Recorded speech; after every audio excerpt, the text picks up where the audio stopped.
Hi, good morning. Welcome to Pandu English Academy. I am Bhagirath Gudara with you with the new applications, that is the sequence of writing applications. Before this, I have launched many applications. Before watching this video, I recommend you to watch them also because in earlier two videos, I explained the structure of the how to write and correct applications. हमें सही application कैसे लिखनी चाहिए, कैसे लिखी जाती है, उनमें किन किन पॉइंट्स का विशेष ध्यान रखना है। एप्लीकेशन तो हम सब लिख देते हैं, लेकिन जो चीजें जिनको हमें ध्यान में रखना चाहिए, हमें पता तक नहीं चलता कि हमने क्या मिस्टेक की, है ना। वो जिनका हमें ध्यान रखना चाहिए उन बातों को मैंने विशेष जोर दे करके बताया है। तो इसको वॉच करने से पहले मैं रिकमेंड करता हूँ कि आप उनको वॉच करें ताकि आप एप्लीकेशन के स्ट्रक्चर को ढंग से समझ सकें। Application is a type of formal letter. Okay, so before proceedings, I request those who are new on these channels to subscribe it, like it, share it with your friends. Now we learn how to write any applications. So question है, imagine that you are a student of class third in a DAV school Bikaner. You have an urgent piece of work at your homes, so you can't attend classes for 2 days. Write an application to your headmaster to grant you leave for 2 days. आपको urgent work के लिए application headmaster को लिखनी है और 2 days की leave लेना है। वैसे सब्जेक्ट देखा जाए तो कॉमन है, सभी लोग जानते हैं, लेकिन जब लिखने की जरूरत आती है, जब हम सोचते हैं ना कि अर्जेंट वर्क की तो एप्लीकेशन हम क्या करना है, हम सीख लेंगे, लिख लेंगे, लेकिन जब लिखने बैठते हैं ना तो हाथ की स्पीड रुक जाती है कि आगे मैं क्या लिखूं। एक की लाइन लिखनी आती है कि मेरे घर पे बहुत अर्जेंट काम है और मैं आ नहीं सकता, इसके लिए हम कुछ नहीं सकते। लेकिन एग्जाम में जब भी एप्लीकेशन आती है तो उसमें कुछ वर्ड लिमिट भी होती है ना, उतनी चीजें हमें लिखनी होती है। तो वो क्या चीज लिखनी होगी उनको हमें देखना होगा। Now this is the application. Application जो होगी हमेशा इस मार्जिन लाइन के पास पास ही लिखी जाएगी, इस बात को विशेष तौर से ध्यान देना है। दूसरी बात, हमें एप्लीकेशन में बीच में कहीं भी लाइन खाली नहीं छोड़नी है। कई बार बच्चे जो होते हैं एप्लीकेशन के बीच में लाइन खाली छोड़ देते हैं, उससे बहुत ज़्यादा नुकसान होता है। चलो ठीक है, आप स्कूल में हैं, अगर वैसी हैबिट आपकी जब ऑफिस में रहेगी, है ना, आपने अपने बॉस को एप्लीकेशन दी, उसमें 2-4 लाइनें बीच में खाली छोड़ दी, इसका मतलब वहाँ आप कुछ भी लिख सकते हैं बाद में, या कोई भी आपके अगेंस्ट में कुछ भी लिख सकता है। तो बीच में लाइन कभी खाली नहीं छोड़ी जाती। अगर बीच में रह भी जाती है तो उनको हमें क्रॉस कर देना चाहिए ताकि वहाँ दूसरा कोई लिख नहीं सके। Sorry. So now we learn how to write an applications. I think you are understanding very well. Like it, subscribe my channels. Okay. The principal, ध्यान दें, the principal, the बड़ा लिखा जाएगा, p बड़ा लिखा जाएगा। प्रिंसिपल की स्पेलिंग चेक करें, प्रिंसिपल की स्पेलिंग रॉन्ग लिखते हैं, PLE कर देते हैं, ऐसा नहीं होता है, PAL होता है। DV स्कूल, यहाँ भी ध्यान दें, यदि ये बड़ा नाम होता है, जैसे मैं कहता हूँ दयानंद एंग्लो वैदिक स्कूल, तो दयानंद में दी बड़ा लिखा जाता, एंग्लो में ए बड़ा लिखा जाता, वैदिक में वी बड़ा लिखा जाता, स्कूल में एस बड़ा लिखा जाता। जो भी नाम आ जाए, जैसे मैं कहता हूँ senior secondary school, government senior secondary school, तो गवर्नमेंट में जी बड़ा आएगा, सीनियर में एस बड़ा आएगा, सेकेंडरी में एस बड़ा आएगा, स्कूल में एस बड़ा आएगा। तो जो भी वर्ड होंगे उनका फर्स्ट लेटर हमेशा बड़ा लिखा जाएगा। नेक्स्ट, बीकानेर, यहाँ हम कोमा लगा सकते हैं, बीकानेर राजस्थान। डेट आपको यहाँ इस तरह से लिखनी है। Subject, an application to grant leave for 2 days, ये बात तो सभी लोग लिख देंगे, लेकिन ये भी ध्यान रखना है कि सिर्फ हिंट देना है आपको सब्जेक्ट में, एप्लीकेशन सब्जेक्ट में नहीं लिखनी है। कई बार क्या होता है कि जो नीचे बॉडी में लिखे जाता है वो सब्जेक्ट में लिख देते हैं, तो फिर एप्लीकेशन लिखने की जरूरत कहाँ पड़ी, है ना, वो तो सब्जेक्ट ही हो गया। तो एप्लीकेशन में हमने हिंट देना है कि हमें लीव चाहिए, ये नहीं बताना है कि लीव क्यों चाहिए, ये नहीं बताना है, ये जानने के लिए पोएम इसको एप्लीकेशन पढ़ा जाएगा। तो क्या है, रेस्पेक्टेड सर एंड मैम, यहाँ ध्यान दें, रेस्पेक्टेड में आर बड़ा होगा, सर में एस बड़ा होगा, अगर मैम लिखते हैं तो भी एम बड़ा होगा, तो यहाँ कोमा लगेगी, ये ध्यान रखना है, इसको विशेष ध्यान देना है। एक बात और बता दूं, ये जो एप्लीकेशन जो है ये अगर एक लाइन में सब्जेक्ट नहीं आ पाता है, आपको नीचे वाली लाइन में भी सब्जेक्ट लिखना है, तो आपको यहाँ से शुरू करना है, इस जगह से।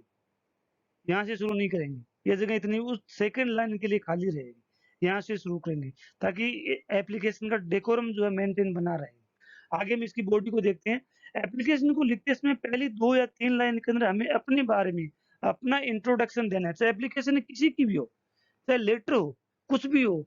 फर्स्ट 2 और 3 लाइन के अंदर हमें अपना इंट्रोडक्शन देना होता है कि हम क्या है और हम आपको ये एप्लीकेशन क्यों लिख रहे हैं, ये सब कुछ बताना है।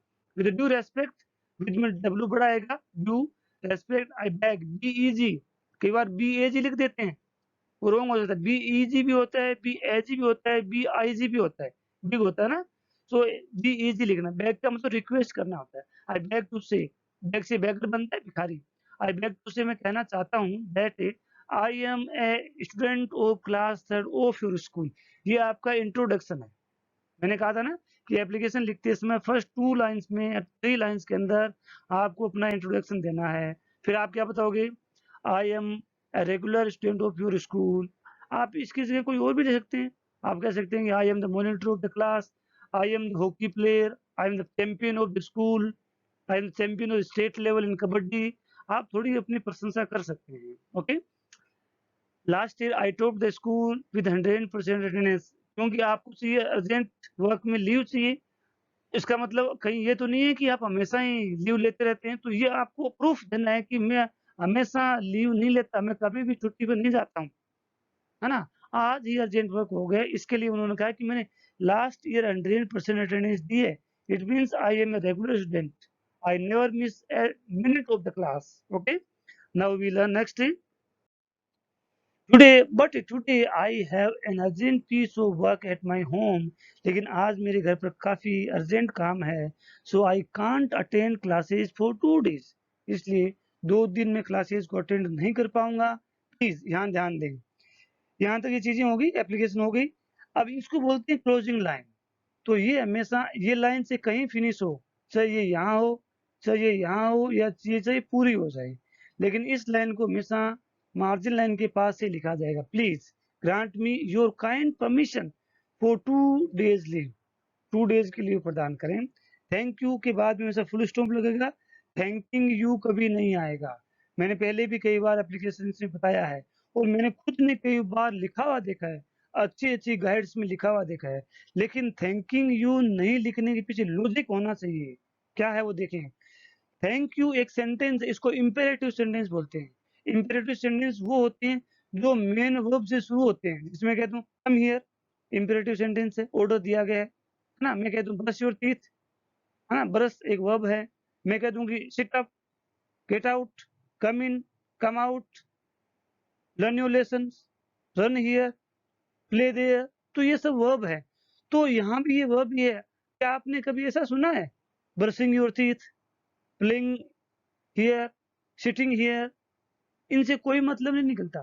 तो थैंकिंग यू नाम का कोई सेंटेंस होता ही नहीं है, ये क्लियरली 100% रॉन्ग है। ऐसा कुछ नहीं होता। सो थैंक यू ही लिखा जाएगा। आज के बाद इस बात को ध्यान रखें। I think you have understood importance of writing thank you. Okay, now yours ओबीडिएंटली, यहाँ पे विशेष ध्यान दें। ये मैंने रेड में लिखा है, इसकी विशेष वजह है, इस पे ऊपर कोमा नहीं आएगी। कई बार हम ऊपर कोमा लगा देते हैं, बाहर कोमा लगा देते हैं। That is completely wrong, completely wrong. कोई भी चांस नहीं है उसके। और ये जो क्वेश्चन है ना योर्स वाला, ये आरएस के एग्जाम तक में पूछा जाता है, वो लोग गलत करके आते हैं। तो ये इसी तरह से लिखा जाएगा, वाई बढ़ाएगा, ओबीडियंटली में ओ बढ़ाएगा। आप यहाँ फेथफुली भी लिख सकते हैं। लेटर्स में हम और भी काफी वर्ड लिखेंगे, ट्रूली भी लिखेंगे, सिंसियरली भी लिखेंगे, लेकिन एप्लीकेशन में मोस्टली ओबीडियंटली ज्यादा चलता है। अगर ओबीडियंटली आप नहीं लिख पाए तो आप फेथफुली भी लिख सकते हैं, लेकिन यहाँ आपको कोमा भी लगानी होगी इस जगह। इस बात का विशेष ध्यान देना है। नेम आपको अपना एड्रेस देना है यहाँ पे, रमन चौधरी क्लास थर्ड। हालांकि क्वेश्चन के अंदर नाम नहीं दिया, आप अपना नाम लिख भी सकते हैं। 14 जुलाई 2020। This is how to write an application. मैंने आपको बता दिया कि एप्लीकेशन कैसे लिखी जाती है। इन्हीं पॉइंट का विशेष ध्यान रखना है। ये जो बात इसमें लिखी गई है वो ऑलमोस्ट सब लिख देते हैं, लेकिन इन बातों का कोई ध्यान नहीं रखते कि इन बातों में मिस्टेक होती है, और एग्जामिनर इन्हीं को चेक करता है। इन्हीं को ही चेक करता है कि कहाँ कोमा लगनी है, कौन सा वर्ड कैसे लिखा जाना है। इन्हीं को चेक किया जाता है और इन्हीं के मार्क्स मिलते हैं। एप्लीकेशन लिखना तो लैंग्वेज का प्रोसेस है, आपको लैंग्वेज तो आ सकती है, लेकिन कहाँ कोमा लगती है ये एक अंडरस्टैंडिंग है। आपको एप्लीकेशन लिखने की अंडरस्टैंडिंग है या नहीं है? एप्लीकेशन तो आप रट करके भी लिख सकते हैं, लेकिन रट करके कोमा पॉइंट्स को ध्यान नहीं रखा जा सकता। तो वो आपको तभी हो पाएगा जब आपका हाथ इस तरह का फंक्शन करेगा, आप इस तरह की एक्टिविटी हमेशा रेगुलर करेंगे, आप इसके लिए हैबिचुअल हो जाएंगे, तब ऐसा किया जाएगा। Thanks for watching. I request all of you to subscribe it, like it, share it with your friends. Ask your friends to join these channels. Share with your friends and like this. Thanks for watching.